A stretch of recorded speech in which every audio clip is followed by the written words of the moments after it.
Hi, everybody, and welcome back for Chapter 15 of Theodore Boone, the Activist by John Grisham. I'm going to jump right in. Chapter 15. It would be a long night. Mrs. Boone brought Theo a sandwich, which he could not eat, and a clean shirt and jeans.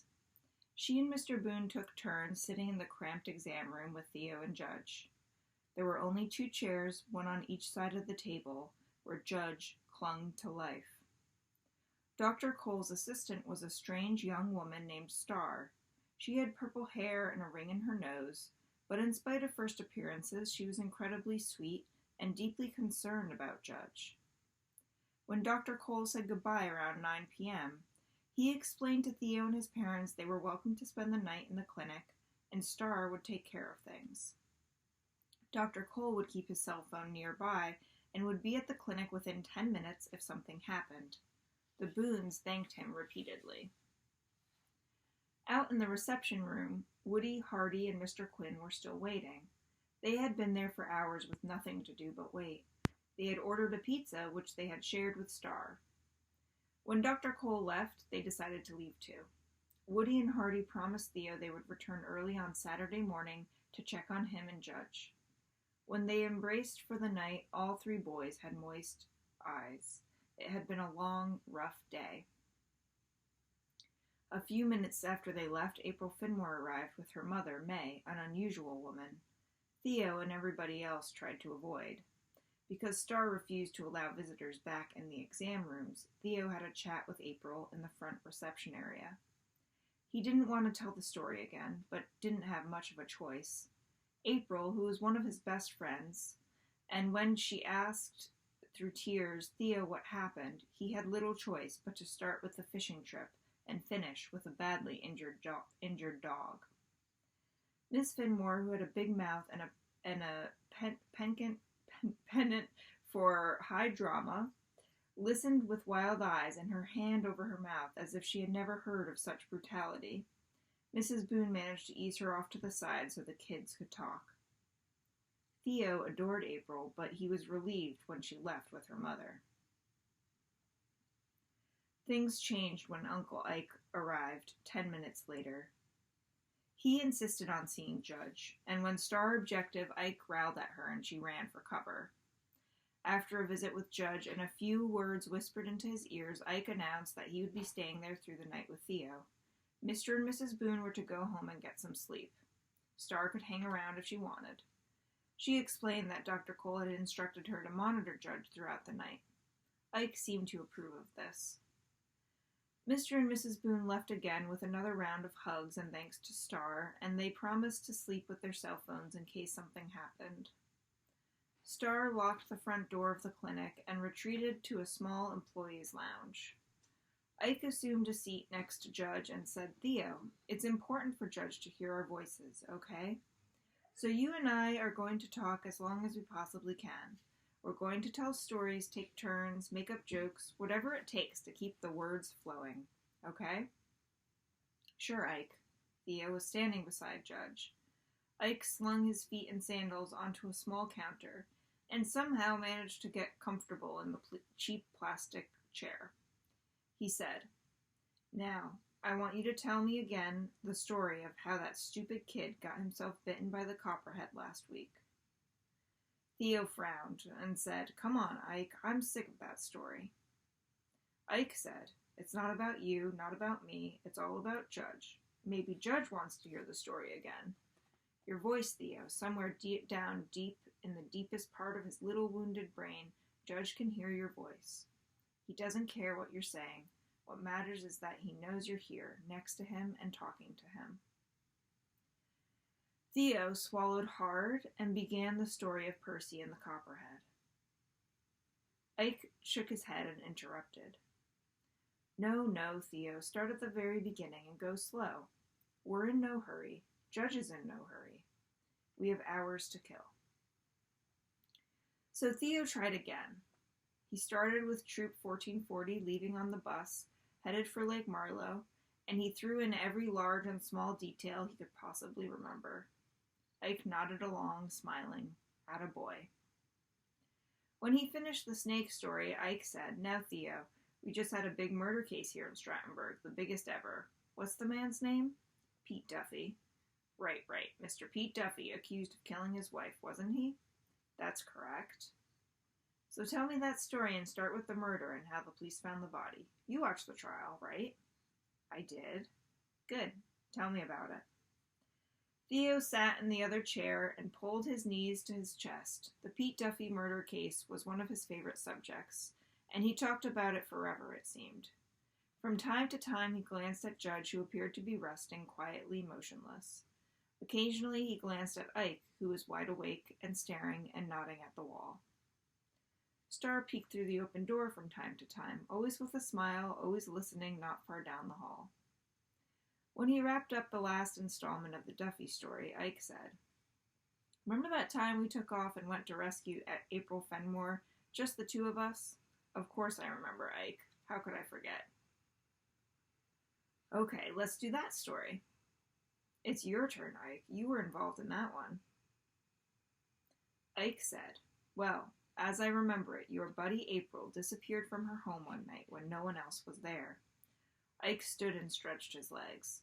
He did a few quick squats, cracked his knuckles, and when the blood was flowing, he continued with the story. Theo added details along the way. Just a few at first, but after 20 minutes the two were tag-teaming as they relived their adventure of finding April and rescuing her from her crazy father.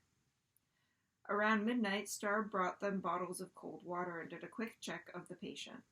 Judge was breathing, but not awake. Ike said, "Star, welcome to our little story time. Would you like to play along? You can choose any story you want because Judge doesn't care. He just loves stories." Theo wanted to hear the story of how she managed to get a ring in her nose, but knew that was probably off limits. Star said, "Let me think about it. I'll be back in a few minutes." "I guess she doesn't like to tell stories," Ike mumbled. What about that time, Theo, when someone broke into your locker and planted some stolen goods, and the police were about to arrest you, just a couple of months ago, right?" "How could I forget?" "And someone kept slashing your bike tires." "That's it." "Great. Tell Judge and me that story again." Theo was suddenly tired. He was physically exhausted and needed sleep, and he was emotionally drained as well. He stood, did a few squats like Ike, and began the rather frightening story of being accused of a crime and nearly arrested. Ike had been involved in that story too, and he inserted a few details along the way. The chatter continued, and down the hall, Star listened with amusement. Around 2 a.m., things became quiet in the exam room, and Star peeked in. Theo was asleep in one corner, curled into an awkward position on top of a sleeping bag his father had brought. Ike had somehow managed to fall asleep sitting in a chair with his feet propped up. She eased inside and gently touched Judge near his heart. It was still beating. The police investigators arrived at Dr. Cole's clinic early Saturday morning. Dr. Cole was not yet in, but Star had unlocked the clinic and welcomed the officers. They chatted with Theo and Ike for about 15 minutes and left. They said their plans were to talk to both Hardy and Woody that morning. Theo learned that the survey crew had disappeared by the time the police arrived yesterday afternoon, so no arrests were made. The police did retrieve Theo's bike, and he could pick it up at the station. Ike made it very clear that the Boone family certainly intended to press charges and have the men arrested and brought to justice. Unknown to Theo, Hardy had managed to memorize the license plate number of the survey crew's truck. Mr. and Mrs. Boone arrived with donuts and coffee. Ike left soon thereafter. He promised to return that afternoon. Dr. Cole examined Judge at 9 a.m. and said there was little change in his condition. The fact that he had survived the night was obviously a good sign, but the veterinarian cautioned them against too much optimism. Mrs. Boone suggested Theo go home, take a shower, and get some rest, but Theo refused. He was not leaving Judge until Judge was fully awake and feeling fine. No one argued with Theo. Mr. Boone left, but Mrs. Boone stayed at the clinic. She established herself in one corner of the reception area, opened her laptop, and began going through her emails. She had a thick briefcase by her side and lots of work to do. Theo sat with her for a few minutes and made small talk. Then he went to check on Judge, back and forth, back and forth. The day dragged on as sick dogs and cats came and went through the reception area. Dr. Cole was popular because he'd been there so long, but he had also discovered that Saturday was the perfect day for business. He didn't work on Mondays, preferring to play golf, but on Saturdays he was a busy vet. Once an hour, he checked on Judge. Mr. Boone arrived, and Mrs. Boone left. April returned on her bike without her mother and stayed with Theo for an hour. When Dr. Cole and the technicians weren't looking, Theo sneaked her in for a quick visit with Judge. She could not hold back the tears at the sight of the patient, partially tucked under a white sheet, his head shaved, eyes closed, and little pink tongue hanging out. Theo, though, was tired of crying. Dr. Cole x-rayed Judge again and reported the swelling had gone neither up nor down. At 2 p.m., another vet, a Dr. Mackenzie, arrived at the clinic. According to Dr. Cole, Dr. Mackenzie was a friend and trusted colleague, and was there to examine Judge and give a second opinion. With Theo out of the exam room, the two vets poked and prodded, studied the x-rays, and seemed rather gloomy about Judge's condition. Throughout Saturday, Theo rarely left Judge's side. His parents came and went, vets came and went, technicians came and went. Woody, Hardy, and April came and went. Alone with the door closed, Theo gently stroked the soft fur along the dog's back, whispering and assuring him that things were going to be fine. He watched intently as Judge's stomach rose slowly, then fell. Clear proof he was still breathing, still alive. "Come on, boy," he said, for the millionth time. Judge was a mutt whose age and breeding would always be a mystery. He had been abandoned by someone and taken into custody by the city's animal control unit. He had been placed in a shelter, given his shots, fed and groomed, and put up for adoption, but no one wanted him. The animal rights activists in town had long been seeking a no-kill policy at the city shelter, but the sad fact remained that there were too many stray dogs and cats and not enough people willing to adopt them. After 6 months in the shelter, the city had no choice but to put down the unwanted animals.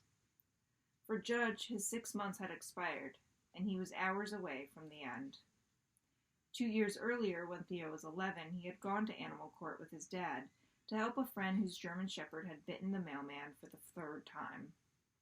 Animal court, also known as kitty court, among other names, was in the basement of the courthouse and was considered by the lawyers to be the lowest possible place in the entire judicial system. In fact, most lawyers avoided animal court. Judge Yeck was a part-time judge, and perhaps the only lawyer in town who wanted to fool with animal court. During the dispute over the German Shepherd, Judge Yeck looked at Theo and said, "Say, Theo, what kind of dog do you have?" Theo, who was sitting behind his father, was honored to be recognized by a judge, even if it was in animal court. He stood and said, "Well, sir, I don't have a dog." "Why not? Every kid needs a dog." Judge Yeck looked at Mr. Boone and said, "Woods, why don't you let your kid have a dog?" Theo was thrilled and couldn't help but smile, braces and all. He had been bugging his parents about getting a dog for at least a year. Mr. Boone looked embarrassed and said, "Well, Judge, we're talking about it." As Theo would later learn after he and Judge Yeck became pals, the judge loved animals and hated to see them destroyed. He looked at a bailiff and said, "Bring that mutt in here." The bailiff disappeared through a door and within seconds returned with the mutt, the one who was about to be renamed Judge. Yeck said, "Look at this handsome dude, Theo. Wouldn't he make a great friend?" The handsome dude looked directly at Theo, and Theo looked directly at him, and at that moment the friendship was sealed. Judge was knee-high to an adult, weighed 40 pounds, had a lot of terrier and thick fur and big brown eyes, and was the cutest dog Theo had ever seen. "He sure would," Theo managed to say. "How about it, Woods?" Judge Yeck said. "Gee, I don't know." "Well, here's the deal. This guy has been in the shelter for 6 months, the limit. He's scheduled to be put down tomorrow morning. If you guys don't take him, then it's over. Wouldn't that be a shame?" "Indeed it would." Theo left with the dog. His father told him later that Judge Yeck was known to pull that stunt, to bring in some poor dog or cat about to be destroyed, and shove it off on some unsuspecting person in his courtroom. That was another reason a lot of people avoided animal court. Around dark, Mrs. Boone had said rather sternly it was time for Theo to go home, if only to bathe, brush his teeth, change clothes, and get something to eat. Mr. Boone agreed, and they seemed determined to see this happen. Theo, however, wouldn't budge. "I'm not leaving Judge," he insisted.